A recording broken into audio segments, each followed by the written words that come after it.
잠깐만요. 네. 아이 나도 이거 해줘.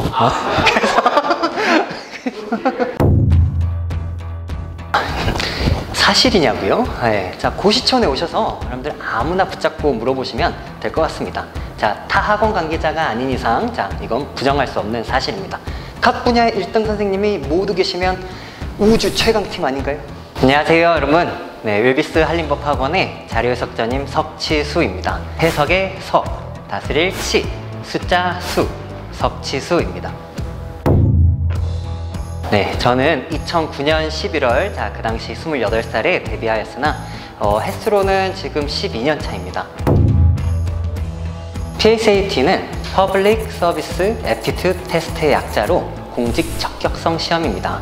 자, 예전 공무원 시험은 단순 암기, 즉 정적 지식에 대한 시험이었다면 PSAT는 종합적 사고 능력, 즉 동적 지식에 대한 시험이라고 생각하시면 간단합니다.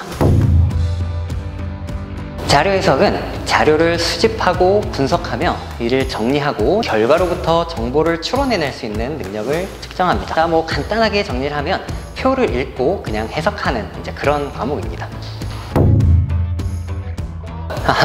여러분들 스포자분들 많으시죠? 네, 자, 여러분들이 사칙연산 중에서 덧셈, 뺄셈, 곱셈을 하실 수 있으면 가능합니다. 여러분들의 두려움 반드시 제가 깨트리겠습니다. 독학이 가능할 수도 있죠. 하지만 시간이 오래 걸릴 것이고, 시간은 지나가면 돌아오지 않습니다. 자, 여러분들 절대평가가 아닌 상대평가인 시험에서 가장 중요한 건 뭘까요? 대부분의 사람들은 이에 해당하지 않습니다.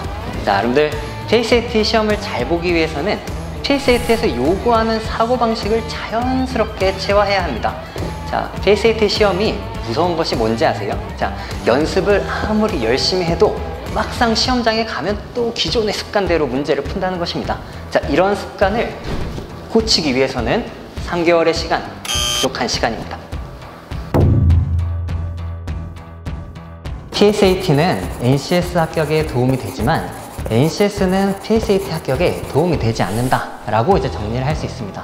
자, NCS의 평가 항목은 기초 연산 능력, 기초 통계 능력, 도표 분석, 도표 작성 능력으로 PSAT 평가 항목인 이해, 적용, 분석, 종합 평가보다도 낮은 수준입니다. 그리고 방향도 다르기 때문에 NCS로는 PSAT를 공부하는 것은 적절하지 않습니다. 자, 여러분들이 가장 힘들어하는 것들은 이제 표에 대한 어떤 공포, 거부감 이런 것들입니다. 자, 그렇기 때문에 중앙행정기관 사이트를 많이 들어가 보는 것이 좋을 거라 생각합니다. 자, 그래서 거기 나오는 자, 보도자료들 자주 읽어보시고, 자, 하지만 그것보다 훨씬 더 중요한 거는 자, 여러분들 계산 연습입니다.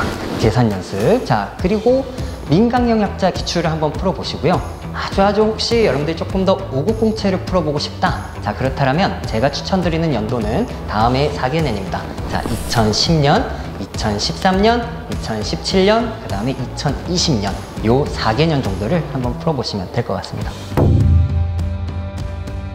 일단 자, 서점에서 그 연산 연습 책들을 이렇게 또 구매하시거나 아니면 암산 관련한 책들 또는 뭐 비타민 자, 뭐 이런 것들이 있고요. 그 다음에 이제 제 교재로 이렇게 말씀을 드리자면 석치수에 합격하는 계산 훈련 자, 뭐 이런 것들을 이용하시면 됩니다.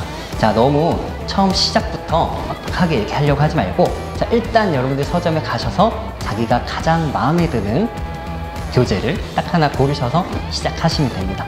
자, 그리고 여러분들 그 계산 연습을 하실 때에는 가장 중요한 거는 다른 것 같아요. 제가 이제 학생들을 많이 이렇게 만나보면 이런 실패하는 것들에 대한 굉장히 두려움이 있습니다. 자, 여러분들 계산을 지금 잘 할 수 없죠? 자, 그렇다면 어떻게 해야 돼요?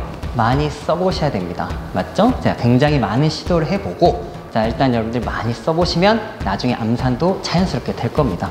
자, 그리고 가장 중요한 건 이거예요. 자, 어떤 매일 꾸준하게 계산 연습을 하는 것보다는 일단 집중적으로 팍팍팍 이렇게 해서 3일에서 7일 동안 계산 연습을 하는 것이 더 추천드립니다. 자, 어떤 느낌이냐면 여러분들 어릴 때 그 학습지 같은 걸 이렇게 밀려보신 적이 있죠? 자, 그거를 한 1년치를 내가 밀렸는데 지금 바로 한다. 이 정도 느낌으로 들어오시면 될 것 같습니다. 기초 수학이 매우 모자라다라고 이제 생각이 들면, 자, 여러분들 이거는 부끄러운 일이 아니에요. 자, 중학교의 1학년 또는 2학년 1학기의 수학 문제집을 한번 풀어보도록 합니다. 네, 자, 그런 말 많이 들었죠? 사실 저도 여러분들 그 소문이 이렇게 무서운 그런 소문 제가 알고 있습니다. 처음에 강의할 때 전부 다 저처럼 이렇게 생각하는 줄 알고 굉장히 강의를 단순하게 했습니다. 이게 맞죠? 이게 맞죠? 당연하죠? 약간 이런 식이었는데, 자, 이제 여러분들이랑 같이 제가 스터디도 하고 계속 연구하고 학생들이 무엇을 모르는지를 이렇게 알기 위해서 저도 이렇게 많이 질문을 합니다. 이제 그러면서 지금 제가 무려 지금 12년 차입니다. 자, 여러분들 지금은 현재 굉장히 친절합니다. 가장 중요한 것은 실력입니다. 그리고 시험에 대한 자신감. 여러분들이 올바른 방향으로 올바르게 공부한다면 실력과 자신감 모두 잡을 수 있을 것입니다. 저는 수강생이 굉장히 많다 보니까 기억에 남는 학생들도 많습니다. 자, 일단 국립외교원을 준비한 학생 중에서 첫 시험에서 37.5점 37.5점 여러분 꽈락입니다. 자, 이 꽈락이었던 학생이 저와 열심히 준비해서 90점을 상승해서 최종 합격을 한 학생도 있고, 자, 19년에 심지어 100점을 맞은 학생도 있습니다. 자, 그리고 3년 연속 1차를 떨어졌다가 1년 저랑 반짝 공부한 다음에 그 다음 해에 바로 최종 합격한 학생도 있습니다. 자, 그리고 우리 지역인재 7급 친구들에 대해서 또 생각을 한번 해보면, 처음에 그 제 심화 강의에서 15점을 받고 막 엄청 좌절하던 학생이 있었는데 실전에서 자료에서 85점을 받고 최종을 합격한 학생도 있고요. 자, 그 다음에 첫 시험에서 무려 30점을 받은 학생이 92.5점으로 최종 합격한 그런 케이스도 있습니다. 자, 2020년의 경우 무려 95점. 자, 95점을 받은 학생도 있습니다. 자, 여러분들 꽈락에서 80점 이상으로 상승한 경우는 정말 수도 없이 많습니다. 제 강점은 풍부한 컨텐츠, 이해하기 쉬운 설명력, 학생들과의 친밀감, 그리고 관리 능력입니다. 제가 등장하기 전에는 계산만 하는 공부를 하였는데 제가 등장한 이후 올바른 자료 해석 공부 방법이 정립되었다라고 자부합니다. JCAT에서 요구하는 사고를 정확하고 올바른 방향으로 가르칠 수 있는 사람은 오직 석치수, 저 자신뿐이라고 생각합니다.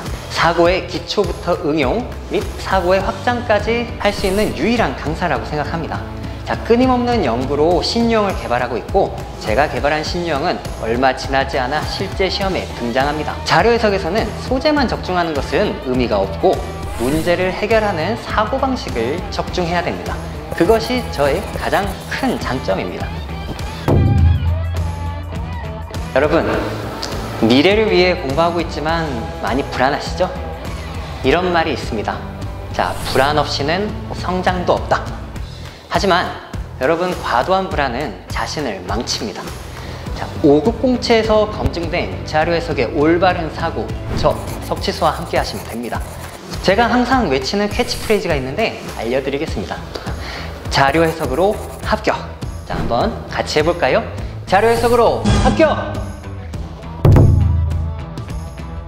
자, 저는 카이스트 항공우주학과를 나왔습니다.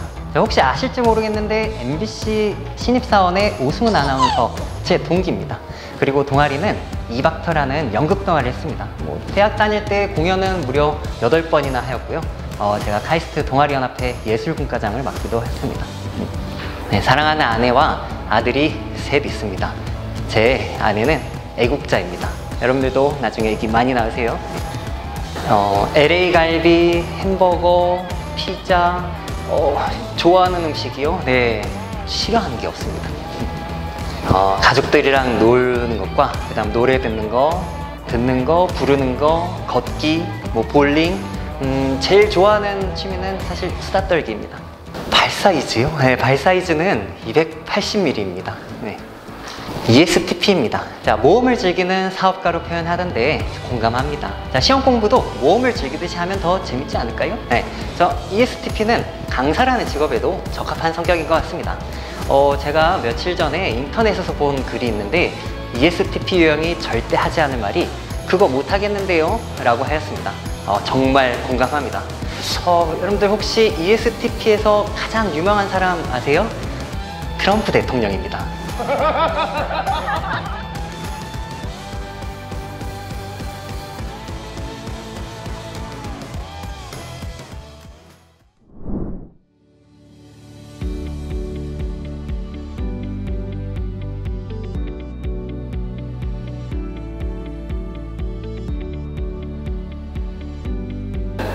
2021년에 이게 대본. 안녕하세요. 윌비스 한림법학원 상황판단 전임 박준범입니다. 저는 2007년 9월에 데뷔를 했고요. 어느덧 14년 차가 되었습니다. 상황판단 강사 중에 가장 오래 강의를 했고 그만큼 노련하다고 자부합니다. 상황판단 과목이라는 이름 자체가 상황을 판단한다는 매우 추상적인 과목명을 갖고 있는데요. 그렇기 때문에 기출문제를 통해서 과목의 속성을 파악해야 하고요. 독해력, 계산력, 사고력, 문제해결력 등 PSAT 3과목 중에서 가장 종합적인 능력을 파악하는 과목으로 이해할 수 있습니다. 과거 5급 공채 PSAT 기출문제를 보면 일치부합형, 법률형, 수리계산형, 퀴즈형 이렇게 4가지로 구성되어 있는데요. 19년 이후부터는 최근에 기출문제를 살펴보면 법률형, 수리계산형, 퀴즈형 3가지 모습으로 나타나고 있고 예시문항을 통해 본 7급 PSAT 상황판단에서도 법률형, 수리계산형, 퀴즈형 이렇게 3가지로 예상이 됩니다. 처음부터 잘하는 학생들이 있긴 있습니다. 하지만 그런 학생들은 아주 극소수에 불과하고 그런 학생들이 합격자 모두를 채우는 것은 결코 아닙니다. 5급 공채 PSAT에서도 컷 주변에 매우 많은 학생들이 몰려 있고요. 그거는 통계로도 이미 확인되고 있습니다.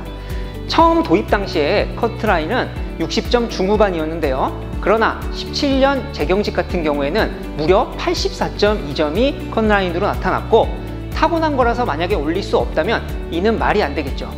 PSAT도 노력으로 극복했기에 컷이 급상승했고요. 처음에는 5급 PSAT에서도 동일한 질문이 굉장히 많았는데요. 이제는 이런 질문을 하는 학생은 없습니다.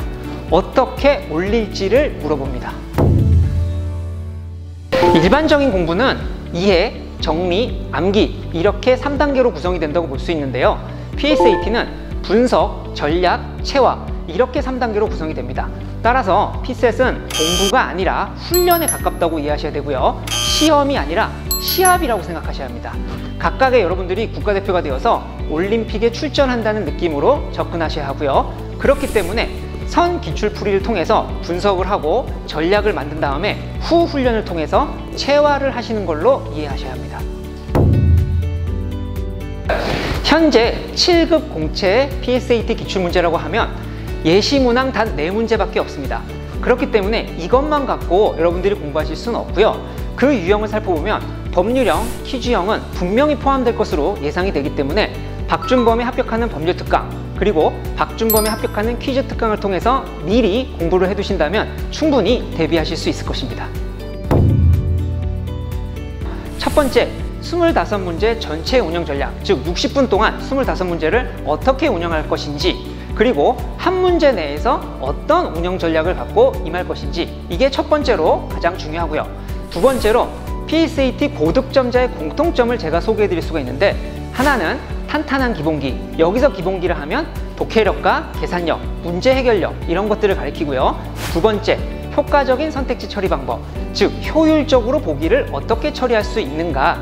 세 번째, 출제자의 의도에 부합하는 변환, 즉 접근 방법을 출제자의 의도에 맞도록 그렇게 몰아갈 수 있는가. 그리고 세 번째로 나는 반드시 합격할 수 있다는 자신감입니다.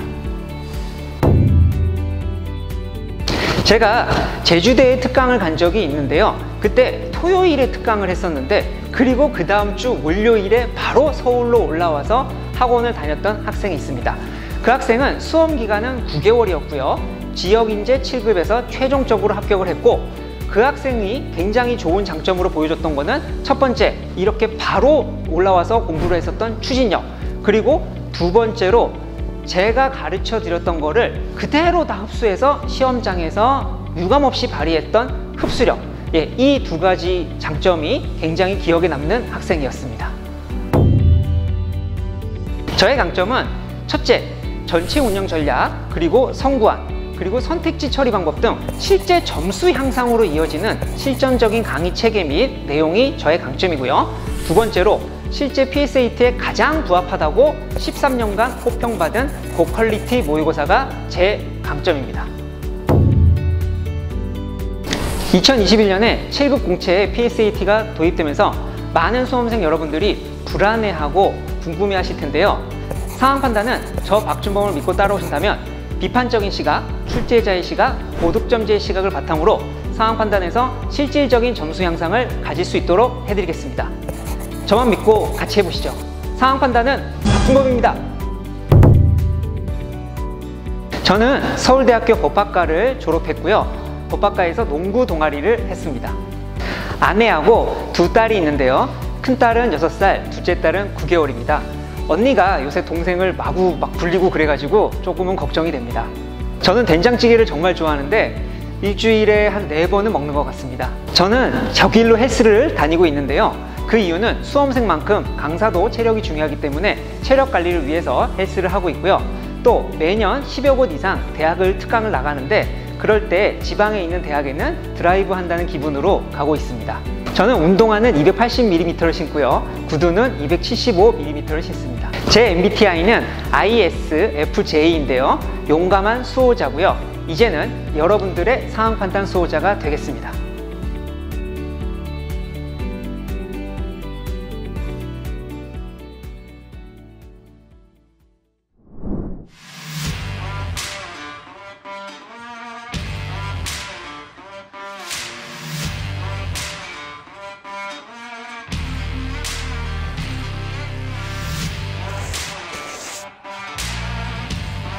저는 윌비스 한림법학원에서 언어논리 강의를 담당하고 있는 이나우입니다.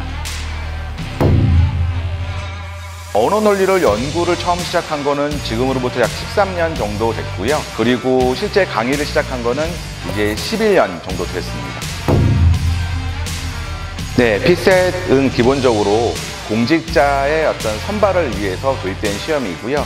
그 공직을 하는 과정에서 필요한 직무적성을 테스트하는 시험이라고 할 수 있겠습니다.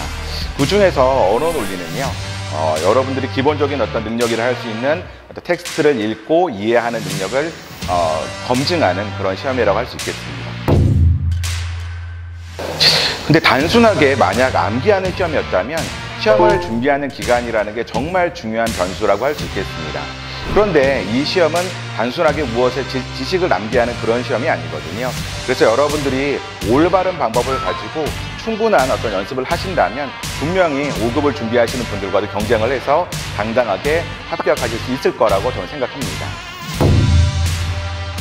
7급 국어 시험은 기본적으로 어떤 읽기에 대한 부분 좀 들어가 있고요. 그리고 문학에 대한 소양도 여러분들이 좀 이렇게 가지고 있어야 되고, 또한 올바른 우리말의 활용이라는 부분도 테스트의 영역에 들어가 있습니다. 그런데 사실상 공직자로서 갖춰야 될 소양은 이 이상이 되어야 할 겁니다. 언어논리는 그런 부분에서 단순하게 텍스트를 읽고 이해하는 것을 넘어서 그것을 가지고 올바른 판단을 하고 또한 그걸 활용해서 어떤 구체적인 결론을 내는 것까지 검증하는 시험이라고 할 수 있겠습니다. 언어논리뿐만 아니라 자료에서 상황 판단, 어떤 과목에도 기본적으로는 제시된 텍스트를 읽고 그것을 갖다가 빠른 시간 내에 소화하는 능력은 기본기라고 할 수 있습니다. 피셋 공부를 기본적으로 시작하시기 전에 꼭 하셔야 될 게 있다면 저는 독해 연습이라고 생각합니다. 그래서 다양한 텍스트, 여러 가지 텍스트를 여러분이 보시고요. 그리고 그것을 빠른 시간 내에 읽어내시면서 동시에 정확하게 소화할 수 있는 그런 과정을 연마하셨으면 좋겠습니다. 피셋 언어논리에서 가장 중요한 것을 꼽는다면 그 백미는 바로 텍스트를 그대로 이해하는 것뿐만 아니라 그것을 올바르게 활용하는 것, 그리고 그것을 다른 판단에 적용하거나 또는 어떤 구체적인 결론을 내리는 이런 어떤 판단 능력도 굉장히 중요한 영역이 됩니다. 기초적인 논리적 지식의 학습은 반드시 필요하다 할 것입니다. 그런 어떤 여러분들이 꼭 일독해야 될 논리적인 어떤 책들이 있는데요. 논리학의 지식에 관련된 책들은 제가 강의를 통해서 여러분에게 세세하게 알려드리도록 하겠습니다. 가장 기억에 남는 학생은 저에게 굉장히 색다른 합격 시기를 들려준 학생이었습니다. 60점 정도에서 시작한 학생이셨는데요. 결과적으로는 90점이 넘는 점수로 최종 합격을 하셨습니다. 그분이 저한테 어떤 이야기를 해주셨냐면 제가 이전에는 언어 논리를 어떻게 풀었는지 전혀 기억나지 않아요. 이렇게 얘기하셨거든요. 그만큼 그 방법 자체가 완전히 바뀌고 관점 자체도 완전히 바뀌었다라는 것을 의미를 하는 거겠죠. 그래서 여러분에게 제가 말씀드릴 수 있는 것은 저는 제가 강의를 할 때 여러분에게 분명히 다른 관점, 다른 방법을 보여드릴 겁니다. 저는 단순하게 기출문제를 풀이하는 강의를 지향하지 않습니다. 그러니까 제 강의를 들어보시면 저는 이전과는 전혀 다른 어떤 학습법이라든지 또한 언어 논리를 보는 올바른 관점을 여러분에게 분명히 알려드릴 거예요. 그래서 여러분들이 언어 논리가 단순히 기출문제를 반복적으로 푸는 게 아니구나, 여기서 무엇을 깨달아야 되고 어떻게 앞으로 해야겠구나에 대한 방향성이라든지 방법도 여러분이 분명히 아시게 될 겁니다. 미국의 유명한 인사인 짐 론이 이런 이야기를 했습니다. 누구나 두 가지 고통 중 하나는 겪는다고 말했죠. 하나의 고통은 바로 수양하고 연습하는 과정에서의 고통이고요. 또 다른 고통은 바로 결과가 나온 다음에 후회하는 고통입니다. 그 중에 어떤 고통을 겪어야 될지 반드시 하나를 겪는다면 저 같으면 전자를 선택하겠습니다. 그런 면에서 저는 여러분의 수업 그 과정을 단축시킬 수 있도록 최선을 다해서 강의를 준비하고 또한 강의를 하겠습니다. 언어 논리, 이름에서 아시다시피 언어는 독해라는 것을 상징하고 또한 논리라고 하는 것은 논리적 사고를 상징합니다. 그 두 가지 모두를 균형 감각을 가지고 강의할 수 있는 사람은 저밖에 없다고 저는 생각하고 있습니다. 여러분들도 제 강의와 함께 하시면서 최선을 다해서 시험을 준비해 주시기 바랍니다. 그럼 여러분 화이팅! 서울대학교 중어중문학과를 다녔고요. 동아리는 사진 동호회를 좀 했었고요. 그리고 연극 동아리도 했었습니다. 그래서 실제로 공연도 했던 기억이 나고요. 실제로 화려한 조명이 저를 감쌌던 그런 기억도 있고요. 또 관객 투표 결과 인기 투표에서 1위를 했던 아주 재미있던 기억도 있습니다. 지금 사랑하는 제 아내가 있고요. 그리고 첫째는 딸이고요. 둘째는 아들입니다. 물론 사랑스러운 아이들이긴 한데 항상 뒤돌아서면 치울 게 산더미처럼 쌓여 있다는 게 저의 어떤 고민이긴 합니다. 가장 좋아하는 음식은 글쎄요. 오히려 좋아하지 않은 음식을 고르는 게 쉬울 것 같은데요. 그냥 그때그때마다 상황마다 다른 것 같아요. 못 먹는 거 빼고는 다 좋아하고요. 다들 그렇지 않을까요? 취미는 사진 찍는 걸 정말 좋아합니다. 그래서 좀 이렇게 마음이 좀 답답하고 좀 뭔가 해결하고 싶고 또 마음을 비우고 싶고 이렇게 그런 느낌이 들 때는 카메라 하나 메고 멀리 떠나서 사진 찍고 돌아오는 거 굉장히 좋아하고요. 또 음악 듣는 것도 굉장히 좋아합니다. 그래서 중학교 때부터 음반을 모으기 시작했는데요. 이제는 방 한쪽 벽면을 가득 채우는 정도가 되었네요. 발 사이즈는 275인데요. 항상 이제 저의 몸을 지탱해 주느라 힘든 발에게 미안한 마음 뿐입니다. 네, 저 MBTI는 INFP입니다. 열정적인 중재자라는 부제가 붙어 있고요. 긍정적인 상황을 만들기 위해서 노력하는 진정한 이상주의자, 이렇게 설명이 되어 있더라고요. 실제로 좀 INFP에 해당되는 어떤 그런 사람들을 찾아보니까요. 대문호인 셰익스피어도 들어있고, 그 다음에 반지의 제왕의 작가인 톨킨도 들어있더라고요. 언어 논리에 좀 어울리는 성격 유형일 것 같아서 저는 마음에 듭니다.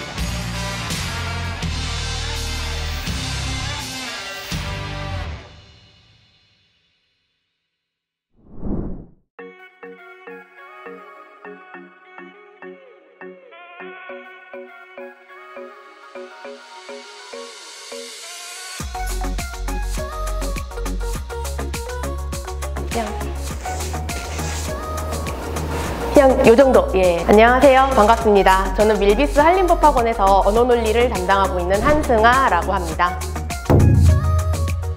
저는 2016년부터 강의를 시작했습니다. 그래서 올해는 횟수로 5년 되었습니다. 네, PSAT 언어 논리 과목은 행정부처에서 근무하면서 공공부문에 발생한 문제 상황을 정확히 진단하고 효율적, 효과적으로 해결할 수 있는 능력을 평가하는 과목입니다. 논리적, 종합적, 비판적 사고력을 측정하는 시험이라고 PSAT 안내서에서 언어 논리를 그렇게 소개하고 있습니다.